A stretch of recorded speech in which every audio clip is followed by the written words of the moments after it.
Hey, my name is Shelly, and this is my September wrap-up. September, I can't believe September's already over. Summer's over. It's fall, which I'm okay with. I don't really like the heat, so I'm okay with fall. During the summer, I kind of stepped away from doing monthly wrap-ups because I wasn't able to film in a timely manner, so I just kind of did recent reads.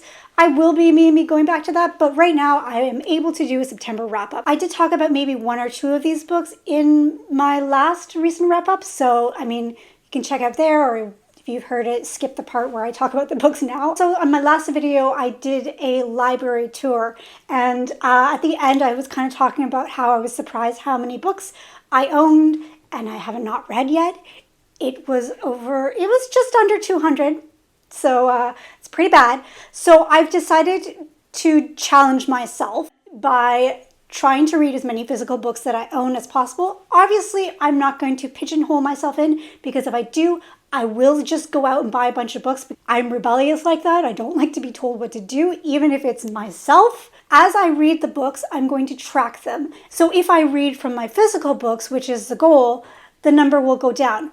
But if I decide to buy a new book, I either have to unhaul a book or read 2 books. And the reason why I want to read 2 books is because if I read a book, I want the number to go down, feel like I'm doing something. If I get a book, I have to remove a book and then read a book.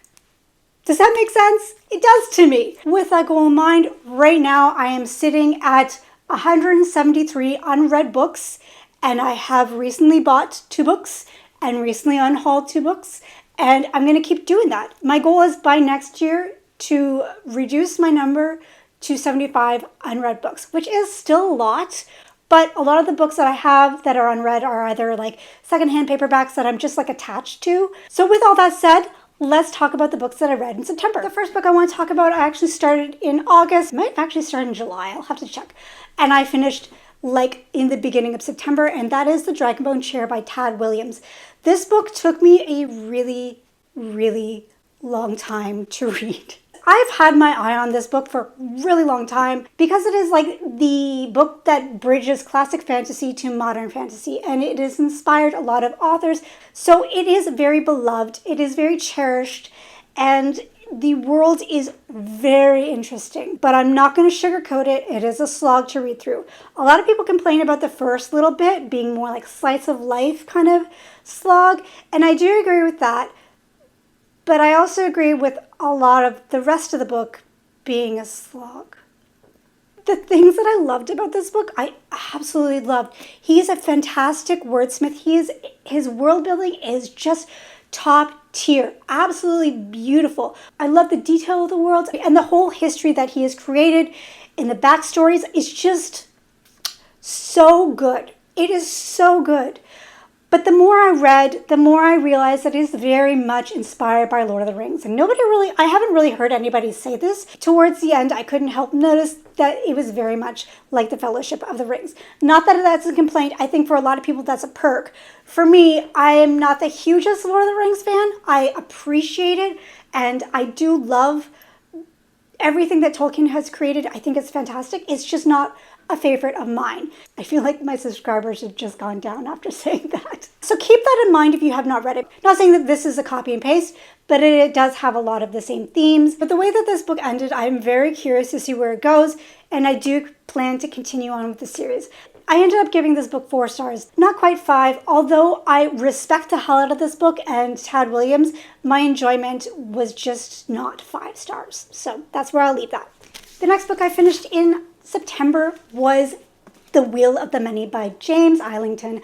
I'm so freaking glad I finally got to this book. This book has been sitting on my shelf since it was released last year. I've been staring at it, and it's been staring at me. So I'm finally glad that I jumped in and I read it. And I read it with my eyes. Like, I'm so proud of myself. It took me like almost the whole month, but I did it. I did this with my friend on Discord. For some reason, I forgot to shout out Jo, who I buddy read this book with. If you have not checked out her channel, Not So Average Jo, please do so. And we both had a really great time with it. We both had a lot of theories bouncing back between each other, so it was a lot of fun. And the ending, yes, it is a giant cliffhanger. We both had to look up online. It was kind of confusing. But the rest of the story is not confusing. The rest of the story is a lot of fun. It gives me like Red Rising meets Harry Potter. That is honestly the best comparison that I can come up with. You have the idea of Red Rising where it's like very much Roman inspired. You have certain classes of people, and there is like, obviously the higher class that's way above everybody else, and the lower class that's like the bottom of the rung. And you also are dealing with an empire taking over a lot of kingdoms and like basically absolving them and making them follow their way of life, their religion, and basically killing off any religion or any culture that existed before. And they're basically colonizing these different kingdoms and creating one giant kingdom. The story of an orphan being thrust into a school setting of a world he doesn't quite understand is very Harry Potter. And the friends that he meets are the outcasts, because he is an outcast. And all of that, those two combined just made this book so enjoyable for me. It wasn't quite 5-star. I did have a couple issues with the pacing. I felt like everything happened so fast. From start to finish, so much has happened to the point where I think I'm forgetting some of the stuff that happened because it was one thing after another, and you don't really get time to really sit and enjoy it. And I did feel like I wanted a little bit more of the main character. He was a little bit too perfect. He was too nice, too caring. I wanted him to be a little bit more flawed. But overall, I really enjoyed it, and I understand now why it is a lot of people's favorites. And I'm so looking forward to the sequel. Like, can it come out now, please? So the next book I finished was my reread of The Way of Kings by Brandon Sanderson. Guys, I love this series so bloody much. Like, words cannot really express how much I love this series. Like, it is just, everything about it is just amazing. Yes, it is flawed. Yes, there are some things that annoy me. Like, some of the characters are a little annoying, and sometimes it does get a little bit meandering towards some parts, but I'm okay with that because I love this world so much. I love these characters so much, and rereading this, I was able to pick up on things I missed the first time around, things that were hinted in the very beginning. Like, he had planned this all out so beautifully that just like they were so subtle. If you didn't know, you wouldn't pick up on it. And I was amazed by this.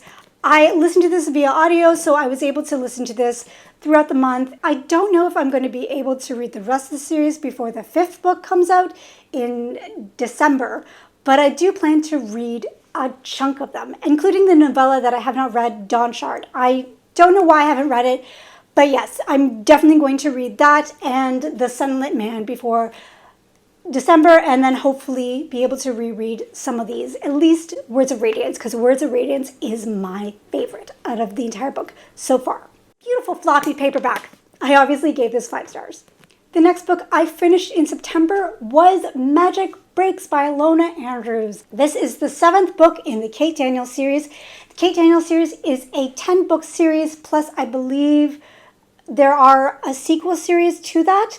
And the first 7 books are one arc, and the last 3 books are another arc. So I finished this first arc, and I can't say anything about it because obviously this is the 7th book, but the action in this is just so good. You get the answers that you want, which, a lot of series that are like really lengthy, you don't get answers right away, and I feel like that's a shame. So I did finish this with my friend V. We have been making our way through the series, and hopefully by the end of the year, we will finish it out. Because these books are so short and so quick, I feel like just as I'm getting into it, just as I'm getting my toes wet, it ends. The plan is to read the last 3 books back to back.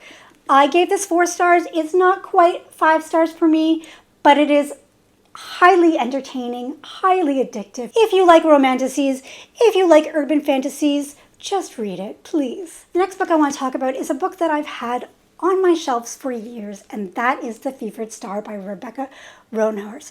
I really like Rebecca Roanhurst. I have watched Echo, which was not the best Disney Plus series, but she wrote an episode in it. I love the inspiration she pulls from North American indigenous cultures. I really need more fantasies inspired by North American indigenous cultures. And I know that there's like literally hundreds of indigenous tribes, but there's such rich cultures with different lore and different folk tales. There's a lot of interesting things that I find so appealing about it.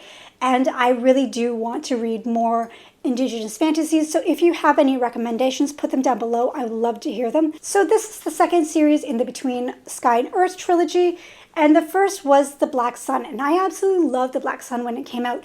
But I read it, and then Fever Star came out like a little later, and then I heard that not a lot of people were loving it, so I never got around to reading it. Because of my new challenge, I went through my bookshelves and I kind of searched for a book that I would like to read, and Fever Star popped up.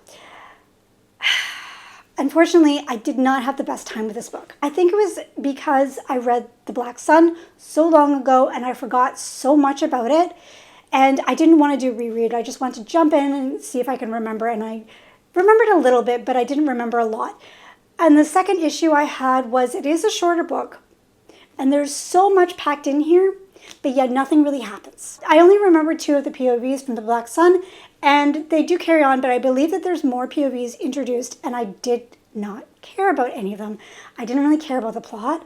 I felt very disconnected from the characters, from the plot. The writing and the world building was really good. I really loved the world that she created, and the details that were involved, but for some reason it just didn't work for me, and I'm unsure if I'm going to continue on with the series going forward, which is a shame because the author, the covers, the idea of it, all of it sounds like up my alley, but for some reason it just didn't work, and I ended up giving this 3 stars. And the last and final book that I finished in September is Ledge by Stacey McEwen. I literally just finished this yesterday. And this book has reignited my love for romantic fantasy. For a while, I felt like romantic fantasy was kind of getting a little samey. So I just kind of stopped. I discovered this book because the author is actually on TikTok. I don't have TikTok, but it popped up onto my Instagram and I saw her short and I found it so hilarious. And I liked it, and I watched a bunch of her shorts, not realizing that she was actually an author. So once I found out, obviously I looked into it. I discovered that it is not about Fae, and that the character is a very deadpan, no-nonsense kind of character, and that just sounds perfect to me. So I picked it up on a whim, not knowing much about it, and I obviously had a really great time with it. So this story is about Dawson, who lives in a community called The Ledge, and The Ledge is exactly what it sounds like. It is literally a small community on a cliff, on a mountain, that they cannot escape from. So these people are imprisoned there. They've been there for like 50 years. So it is a very cutthroat society. They are basically starving. They don't have a lot. There are these like winged ice beings called glaceons. And they are basically the beings that brought these people up and trapped them there and keep them on the ledge and basically treat them like cattle. It is not a great place to be. Every so often the glaceons come down from their kingdom and scoop up a couple of sacrifices and take them back to their kingdom, but nobody knows what happens to them once they go. Obviously, our main character Dawson, who I mentioned before, gets captured, and she is given a choice between one thing or to go on this trial, which is basically a death sentence. Because she's so stubborn, she's like, screw it. I'm going to go on this trial and I'm going to die on my feet fighting rather than this other option. So she chooses that, and then because of that, she meets a guy. I really enjoyed this story. It was dark, and I love dark fantasy. The darker, the better. And I really loved how dark and dismal this world was, but yet there was a lot of humor. There was a lot of hope. There was a lot of caring in this book. And I love the romanticy element in it. It was done so well. But although it is less than 300 pages, it doesn't feel like it. It doesn't feel fast. It flows so well. Like, a lot happens in so little time, but it doesn't feel rushed, if that makes sense. I did find that the end the pacing was a little awkward in the end, and I felt like her writing style kind of struggled between like simplistic and very lyrical writing, but towards the end I think she really got her grounding and solidified her writing style. But because of those reasons, it wasn't quite a 5-star, but the ending, that's all I have to say. I already ordered Kazab, and I am going to be reading it in October for sure. I've only read the first one, but I really do recommend reading it if you're looking for a romantic fantasy with a lot more edge and more satirical characters. So that was my September wrap-up. If you like this video, please think about liking and subscribing. It really helps the channel.